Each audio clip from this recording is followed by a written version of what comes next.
Sir, सबसे पहले कितनी सीटों से जो है भारतीय जनता पार्टी भारतीय लड़ेगी? जनता पार्टी 87 जगह पे 87 जगह पे चुनाव, मेरा बहन टोटल कुल 95 सीट्स है, उसमें से 8 जो है हमने एनसीपी को अपनी, तो हमारी अलायंस नहीं, लेकिन 8 सीट पे हमने कोई अपना उम्मीदवार नहीं दिया ताकि वो जीते। और 87 सीट पे हम लड़ रहे हैं, जिसमें से एक आरपीआई लड़ रही है, और हम जो लड़ रहे हैं आरपीआई, भारतीय जनता पार्टी और पीआरपी पार्टी, तीनों मिलकर चुनाव लड़ रहे हैं। और 87 सीट पे हमारे अलग अलग समाज के सभी लोगों को हमने स्थान दिया है। सर, क्या रणनीति रहेगी अब चुनाव क्योंकि देखिए, नजदीक भारतीय जनता पार्टी, देश की बात हो, केंद्र हो, राज्य हो, हमेशा एक ही रणनीति रहती है, विकास, डेवलपमेंट।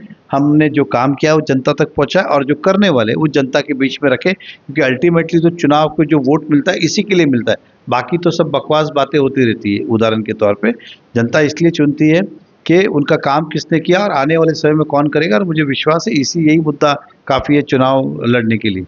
सर, एक आखिरी सवाल है, काफी सारे लोग जो है कार्यकर्ता भारतीय जनता पार्टी को छोड़ के शिवसेना में जा रहे हैं, ऐसे में क्या असर चुनाव में इसका आपको लगता है पड़ेगा? देखिए, आप समझ सकते हैं कि शिवसेना और शिवसेना या दूसरी पार्टियां, इनके पास तो कैंडिडेट भी नहीं है। भारतीय जनता पार्टी के पास कैंडिडेट हैं और अच्छे लोग हैं, इसलिए वो चाहते हैं कि हमारे साथ आए। तो ये चलते रहता है राजनीति के अंदर, कुछ जाते हैं कुछ आते हैं, तो ये निरंतर चलता है, कोई आज की बात नहीं है। 5 साल चुनाव हो के नहीं हो, आना जाना लगा रहता है इस तरह से, और हर संगठन में ही होता है। क्या कुछ असर आपको लगता है कि चुनाव में इसका देखने को मिलेगा?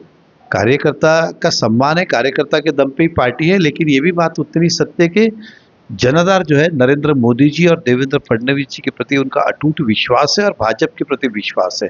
तो अल्टीमेटली जनता जो है वो भारतीय जनता पार्टी के साथ जो है वो साथ ही रहेगी। बहुत बहुत शुक्रिया सर, बात करने के लिए धन्यवाद।